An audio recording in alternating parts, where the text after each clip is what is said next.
Investment. Let's talk about money in a way that actually matters. Because when we think about 100,000, it feels like a pretty straightforward number, right? But here's the reality. Investment. That same 100,000 can mean drastically different things depending on where you live. In the US, it might barely cover rent in some cities. In India, it can stretch into months of living expenses. And in Canada, investment, it falls somewhere in the middle, but still doesn't get you as far as you might expect.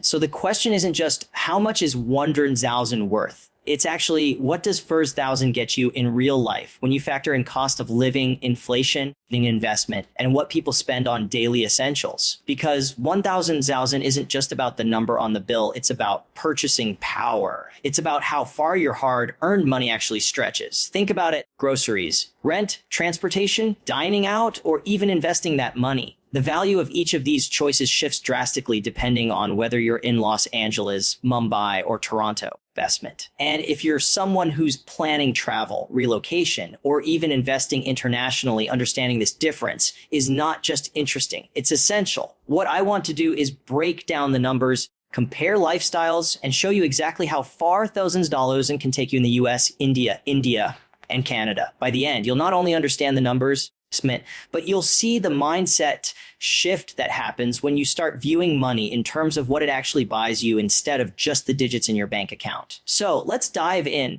And trust me, you might be surprised by how dramatically the story of 1,000 changes depending on where you are. When we talk about the purchasing power gap, and in investment, what we are really trying to uncover is the difference between the face value of money and the lifestyle it can actually buy. $1,000 in the United States may look exactly the same as $1,000 in India or Canada, but the experience you get in return is drastically different. In the US, especially in cities like New York, Los Angeles, or San Francisco, that amount barely scratches the surface of what you need for even a single month of living expenses. Rent alone can eat up the entire $1,000 in less than a week depending on where you live. A simple studio apartment in Los Angeles can run you upwards of, well, there's 800 a month, which means $1,000 doesn't even cover half. Groceries for one person can cost around 300 to 400, utilities another 150, and that's before you even step outside for entertainment, transportation, or emergencies. In that context, investment, dollars and thousand doesn't feel like financial security. It feels like a quick stopgap. Now take that same amount and shift the context to India. In cities like Mumbai or Delhi, 1,000 when converted to Indian rupees amounts to nearly 85,000 rupees. And that kind of money can cover rent for an entire month in a decent apartment while still leaving enough for groceries, transportation, and dining out. In smaller cities, it can stretch even further. You could afford better food options, healthcare, and even save a portion of it. For someone living in India, $1,000 is not just a bill. It represents choices, comfort, and in many cases, multiple months of sustainable living. This contrast alone shows just how dramatic the gap can be. The same money that barely handles a week's expenses in the US can completely change the financial picture in India. Canada falls somewhere between these two extremes. In Toronto or Vancouver, $1,000 is still not enough to cover monthly rent, though in smaller towns it gets you a little further. Groceries, healthcare, and public transport are generally more affordable compared to the US.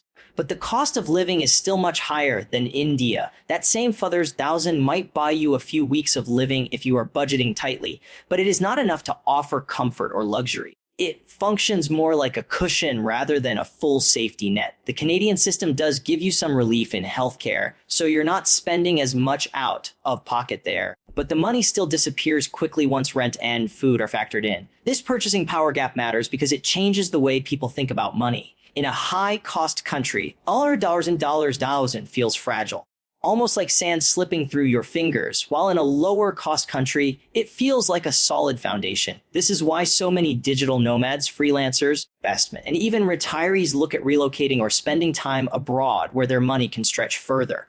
The value is not in the dollar itself. It's in the lived experience it can provide. Understanding this difference is crucial, not only if you're moving between countries, but also if you're making financial decisions that involve multiple economies.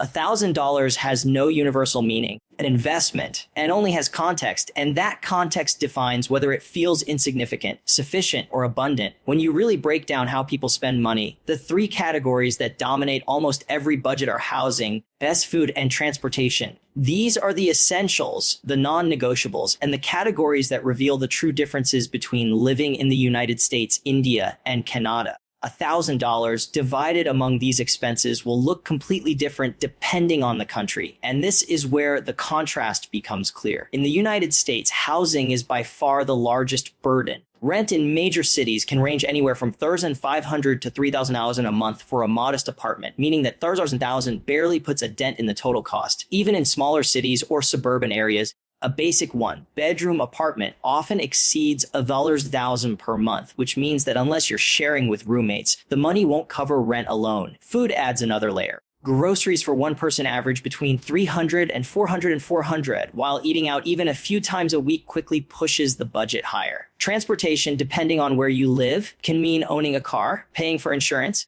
fuel, and maintenance, which easily adds another $500 to $800 monthly. If you rely on public transit in large cities, you might save some money, but the overall costs still stack up fast. So, when you divide $1,000 across housing, food, and transportation in the US, it vanishes almost instantly. Now consider India, where the structure of costs is vastly different. And housing is much more affordable relative to income levels. In most cities, $300 to $400 can rent a comfortable apartment, and in smaller towns, it might secure a full house with extra amenities. That leaves a significant portion of the $100,000 still untouched. Food costs are dramatically lower as well. A person can comfortably live on $100 to $150 per month for groceries, and dining out is not nearly as expensive as in Western countries. Transportation adds another layer of affordability. Public transport is widespread and inexpensive. Investment, even private options like ride-hailing services are a fraction of the cost compared to North America. As a result, when $100,000 is allocated to housing, food, and transportation in India, investment, you are not only covering the basics, but also often left with extra to save, invest, or enjoy discretionary spending. Canada, much like the US, leans toward higher housing costs, but with a slightly different distribution. In cities like Toronto or Vancouver, rent is extremely high. Funds $500 to $2,500 per month for a one-bedroom apartment is common. That means $1,000 doesn't even fully cover housing, let alone the rest. However, in smaller towns or less expensive provinces, it may stretch further. Food costs are relatively close to the US,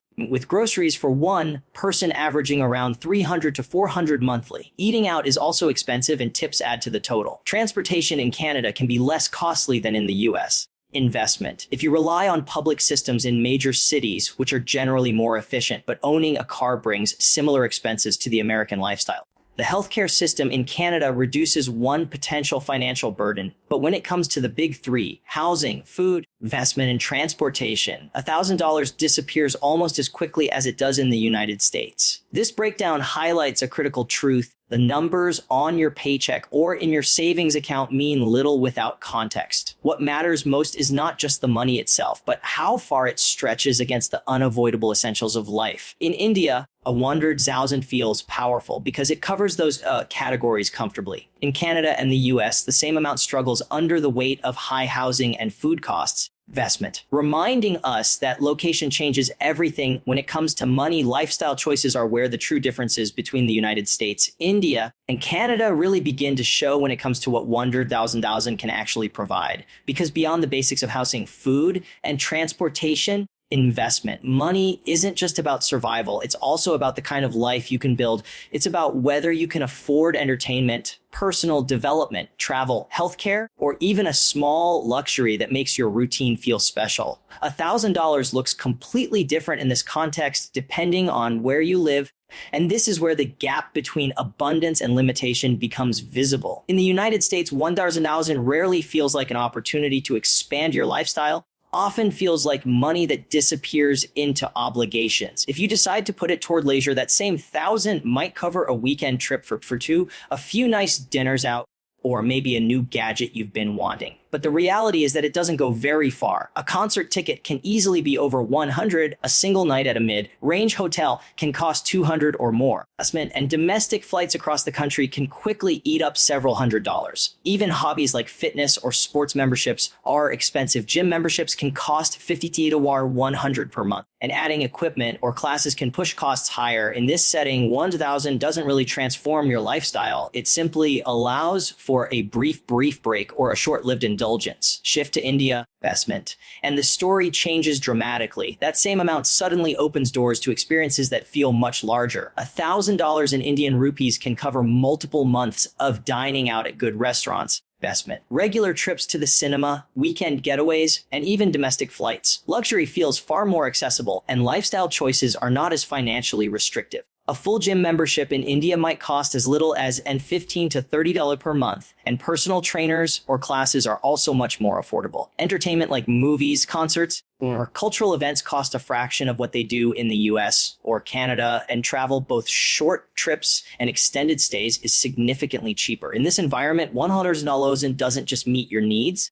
Everything actively enhances your life and creates opportunities to enjoy more of what you want. Canada falls somewhere in the middle, similar to the US, but with subtle differences. $1,000 can provide a few meaningful lifestyle upgrades, but it rarely feels like a game changer. For example, a weekend trip within Canada can easily use up most of that money because of high travel and accommodation costs. Entertainment is not cheap either, with concerts, events, or sports games often charging prices close to or even higher than those in the US. Eating out can be costly, and while Canada's culture places a high value on outdoor activities and fitness, the equipment and memberships are still expensive compared to India. That said, Canada offers stability in areas like healthcare investment, which means $1,000 doesn't need to be reserved for unexpected medical emergencies as often as in the US. However, in terms of lifestyle upgrades like travel, luxury purchases, or long-term hobbies, the money doesn't stretch nearly as far as it does in India. This is where the psychological difference comes in. In high-cost countries, $1,000 feels like money you use cautiously, almost always calculating how quickly it will disappear. In India, it feels like an opportunity to live more fully, to explore, to enjoy, and to save at the same time. The exact same number translates into drastically different lifestyles simply because of the environment in which it is spent. That is why location dictates not only how far your money goes, but also how you feel about the choices it allows you to make. When you begin to see how differently Funds 1,000 works across the United States, India, and Canada, the biggest lesson is not just about numbers, but about perspective. The reality is that money itself doesn't change. What changes is how you use it, how you plan around it, and the mindset you bring to it.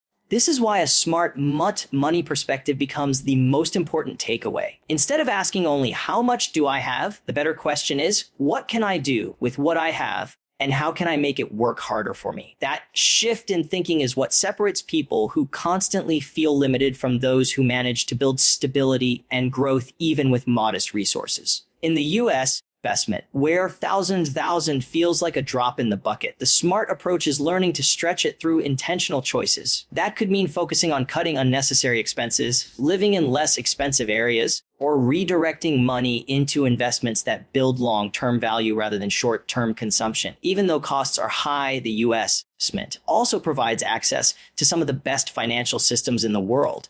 Stock markets, retirement accounts, credit opportunities that can turn small amounts of money into something larger if managed well. Investment. Someone with the discipline to invest $1,000 regularly instead of spending it can slowly build wealth even in a high-cost environment. In India, the lesson looks different. Here, $1,000 feels abundant compared to local costs, and the temptation might be to spend freely. But a smart money perspective means resisting the urge to view it as endless. Instead, investment. It's about recognizing the opportunity it represents. That same $1,000 can cover living costs and still leave room for saving or investing in assets like gold, stocks, or small businesses. Because the purchasing power is so strong, the money can either be burned through on comfort and luxury or used as a stepping stone towards something more significant.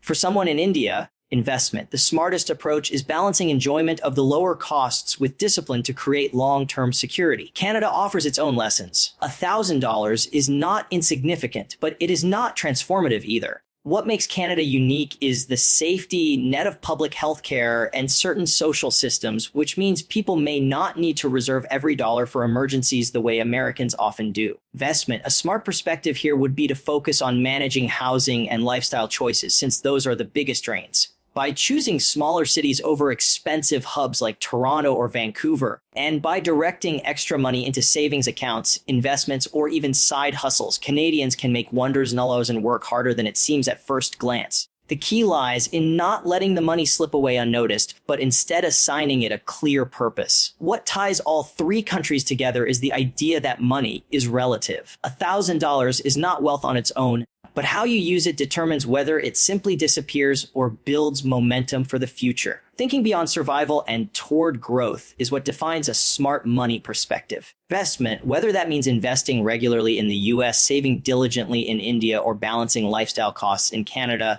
the principle is the same: money should always have a job. Without purpose, and even the largest amounts vanish quickly, but with intention, even modest sums begin to multiply and create real change.